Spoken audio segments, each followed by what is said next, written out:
Okay, I'm recording and I want to start this first PowerPoint virtual program on basics of home canning or canning at home. And this is a part of the virtual food preservation classes that I've been offering this spring and summer. So to get going over the basics if you're new or want to be refreshed on the basics of home preserving at home. My name is Brenda Oftenkamp. I'm the area food nutrition and health educator with Nebraska Extension located in North Platte, and I serve a 10-county accountability region. Today's agenda for this virtual program is to understand the steps of safely canning at home, understand the different methods. There's two different canning methods that can be used to safely home can, and then start developing your checklist of equipment and the needs that you'll have there when you do home food preservation. And then we're going to explore research-based resources that are available to you free just by using internet and various websites, and then learn how to get your canner gauge tested. And Nebraska Extension all across the state of Nebraska does offer that. So I will talk about that as well. So there again, when we first talk about home food preservation, following steps. And the first step is that we're going to select high quality ripe foods. Second is we're going to pack the jars. The third is that we always want to follow the USDA canning instructions, and that is to use a two-piece canning lid. And they do have reusable canning lids now that have been researched, and those are good to use, but it has to be a two-piece if you're trying to create a shelf-stable product. And then how to properly store your products once you've, made the home preserved item and then properly processed it in one of the methods. So the first piece of equipment is the water bath canner or a pressure canner. And in this picture here, you see the water bath canner, and we're going to be talking about that. And my other two programs coming up are on each one of those canning methods specifically. Here to the left, this green thing is a jar funnel, and this really is a nice addition to your equipment list when home preserving so that you can fill your jars with as much ease and with as little as of a mess as possible. So the jar filler. The third one is a lid lifter, and this allows you to pick up those lids with a little magnet and so forth and have less hand to equipment kind of contact, which there again probably limits your risk quite a bit. The number four is that bubble freer and headspace tool, and this is a purchased again piece of equipment, but this allows you to know exactly if you're at, if the top of those strawberry preserves that we're looking at in this jar, if they're a 1/2 inch headspace, 1/4 inch headspace. There again, we'll talk more about headspace, but that is all dictated by the research-based food preservation recipe, and you need to leave that headspace if you want to be assured that you have a good vacuum seal on your shelf-stable home canned product.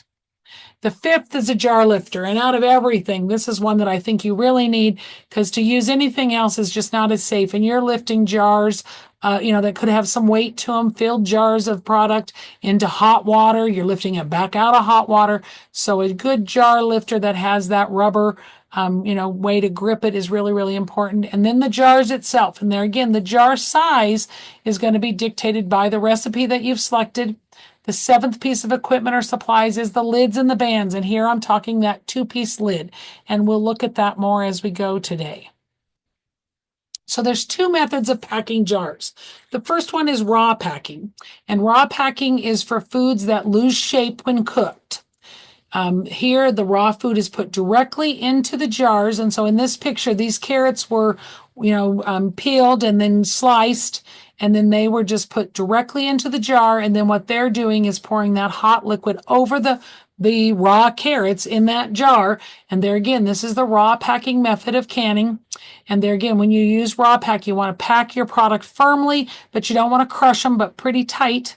And then you add, once you get your product in there, you're going to put the lids on there, and then those jars will be added to the canning. And then that's when you start that canning process and with the timer in your boiling water or your pressure canner. The second method of packing our jars is called hot packing.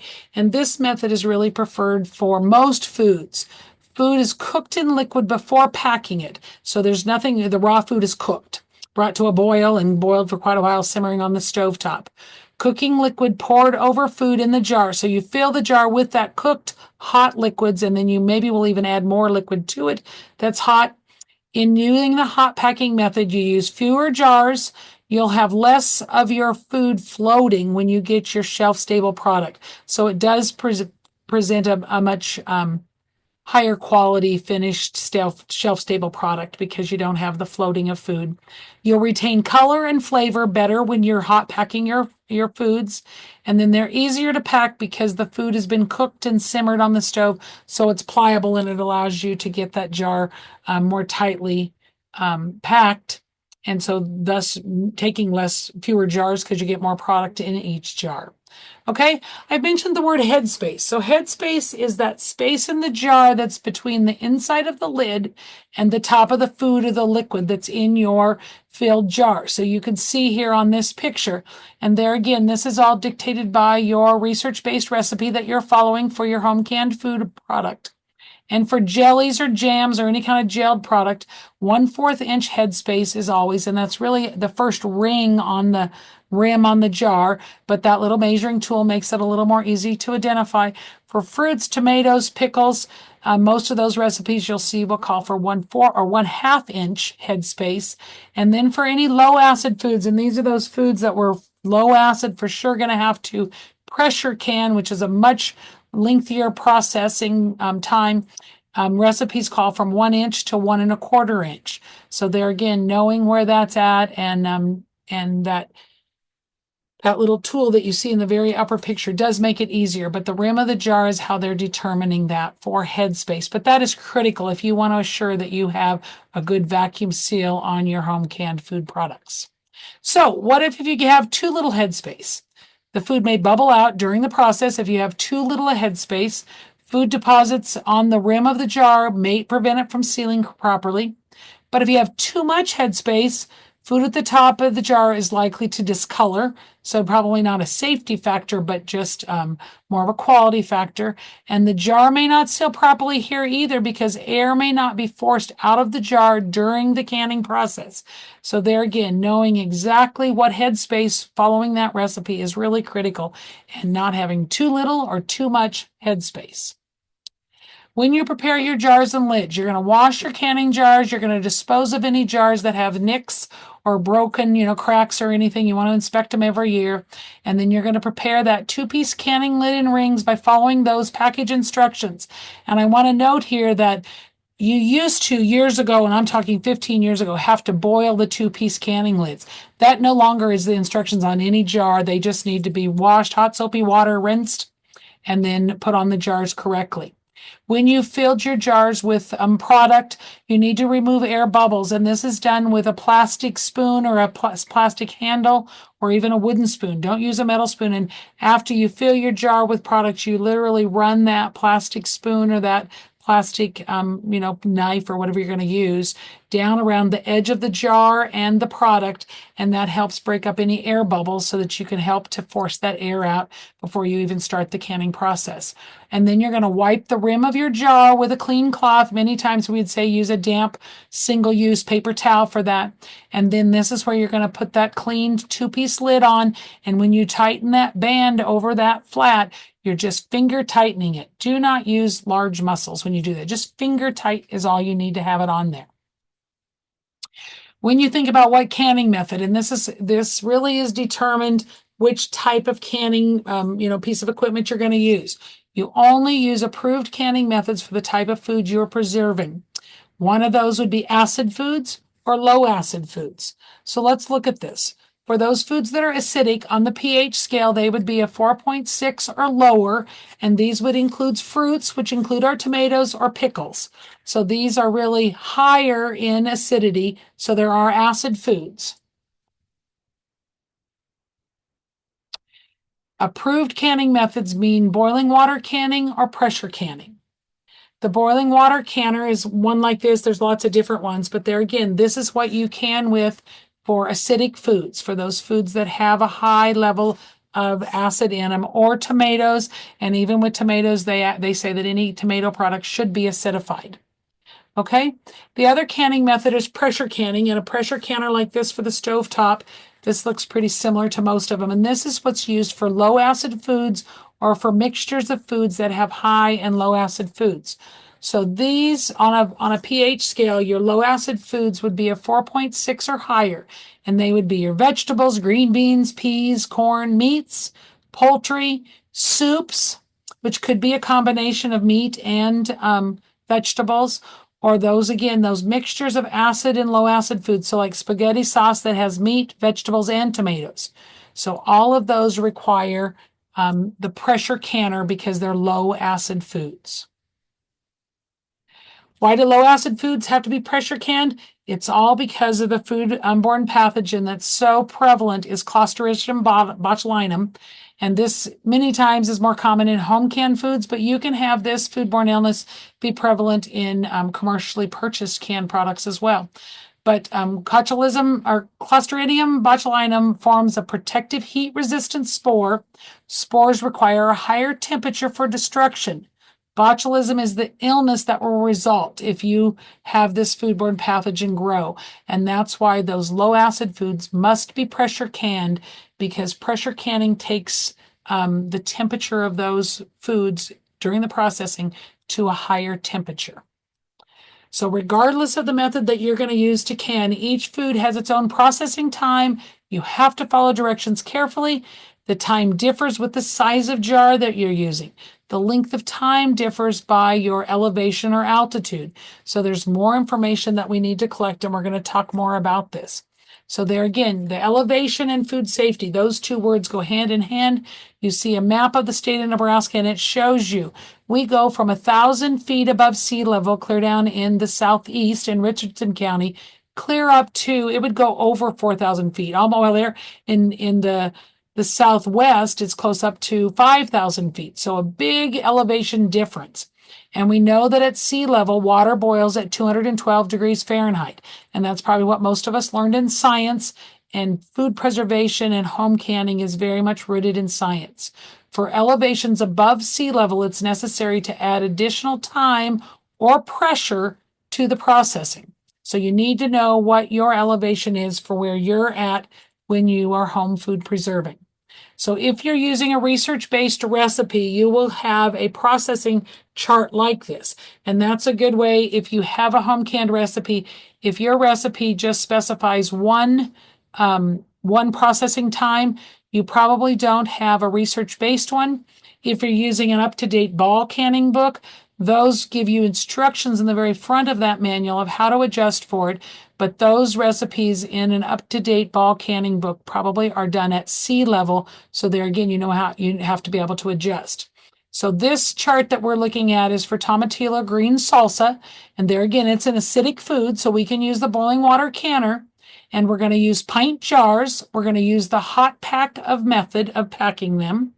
And if I'm in North Platte, Nebraska, and I know I'm at 1,832 feet above sea level. So when I get my jars all filled and those single-use lids correctly put on, or those two-part lids put on there, then I have to set my timer when my boiling water canner reaches a full rolling boil for 20 minutes. But if you are below 1,000 feet, maybe clear down in southeast Nebraska, you would only boiling water can or process your jars 15 minutes. And this is how it is. And this is how you're going to see all research-based recipes are going to be like this. So this next one is using a dial gauge pressure canner. The style of packing is hot, and you can have pints or quarts. And this is for pairs. So there again, it's we're going to pressure can them, and we're going to do it for 10 minutes. And it's for pressure canning at reaching a pressure of 6 pounds of pressure for 10 minutes in my pressure canner. Pressure canning, inspection, and gauge testing. For those of you out there that have a pressure canner gauge, and if you have a dial gauge like this, and specifically if it's a Presto, USDA recommends that you get those gauges tested regularly. And here in the state of Nebraska, majority of the extension offices across the state have testers, and I'm going to show you this map. So any county located in the red has a pressure gauge tester, and so you just need to take your lid with that gauge into the office, and I would suggest that you call ahead of time and you see whoever uses or, is going to test that gauge is there when you go to the office. For a number of the counties in gray, you have a neighboring county that you could go to, but I would look them up and call before you do that. I know in my area, I charge $5 to test a pressure gauge, and that allows me to keep my gauge calibrated and inspected every year by pulling a little bit of funds. Okay, so then you've gotten your jars out of the canner. Here, this picture shows we're using that jar lifter to lift our jars out. How do you know if the seal is really good? Many times when you bring them out of there and you set them on a cooling rack or a towel, those jars should be set for 12 to 24 hours. Don't move them. And many times you'll hear a ping or a pop, meaning that that flat is sealing down and creating a vacuum seal. And the other thing is you shouldn't be able, after they cool a while, you shouldn't be able to push in on that flat and have movement, because they should curve inward and create a real tight seal. Other people say if you use a metal spoon and after they've cooled, you'll get a nice ringing sound rather than a thunk or a really dead ringing sound when you tap the top of that lid. Okay. And then there again, when you store your home canned foods, you want to remove that ring and just have the flat. Then that way you're going to see if any of those seals did pop during storage. And you want to store all home canned foods in a cool, dry, dark place. You want to avoid any locations that have temperature extremes. And there again, USDA recommends that you're only home preserving products that you will use within 1 year. And that's not, as long as it has a good seal, it's going to probably be safe for after 12 months, but that's really for the utmost quality of that product. So think about how much can you and your family or whoever you're canning for use within 12 to 13, 14 months. Okay. So there again, the steps to home food preservation, you're going to follow directions exactly. You're going to use replicable resources for your canning recipes. You're going to prepare and process the foods correctly. And sometimes people say, oh, when I filled my jars, I put my 2-piece lid on there and they pinged, they sealed. That's great. But you still have to process them, which means you put them in the boiling water canner or that pressure canner and you pressure them to a certain amount of poundage or a certain length of time. And then there again, number 4, you adjust processing time and pressure depending on your altitude or your elevation. Okay, and this is something that I emailed to you all, but these are the websites that I would really encourage you to go to.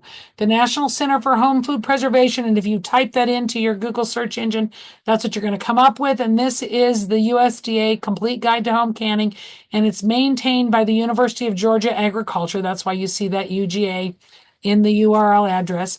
Our Nebraska Extension website has lots of home food preservation recipes, steps. You'll find more videos there, and that's food.unl.edu. Another good resource is Presto, which would be gopresto.com. And then every state extension service has really good ones. I love Colorado State, and where they have high elevations, they have a lot of tips and tricks for home food preservation with elevations. Oregon State or Washington State. So those are those, and it's just like ours is extension.unl.edu. Theirs is extension with their Colorado State, Oregon State, or WSU for Washington State University. So I'd encourage you to do that. And then if you're watching this for the first time and you've not taken time to answer my home food preservation evaluation, I'd appreciate you taking this URL and putting it into your search engine and doing a quick online survey evaluation for me, or you can scan the QR code with your phone and that should take you right there. But this allows me to collect some impacts from this virtual food preservation series and get feedback for what you're really wanting, or if I gave you some good tips and tricks to follow. So please provide me with some feedback. And then I'll just highlight, this was the resource that was emailed to you. And there again, it's the Nebraska Extension, that National Home Food Preservation website. And then it also takes you straight to the food preservation link on our food.unl.edu website. And then I'll point out that Nebraska Extension does have a virtual learning series. So you'll find way more videos and handouts that could be printed off as a PDF printout. So I encourage you to reach out to these resources, email me, contact me directly. And there again, many of these PowerPoint slides I'm using from the National Home Food Preservation website and the University of Georgia, but I wanted to disclose that.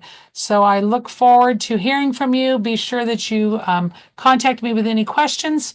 Thank you very much for participating in this virtual home food preservation series.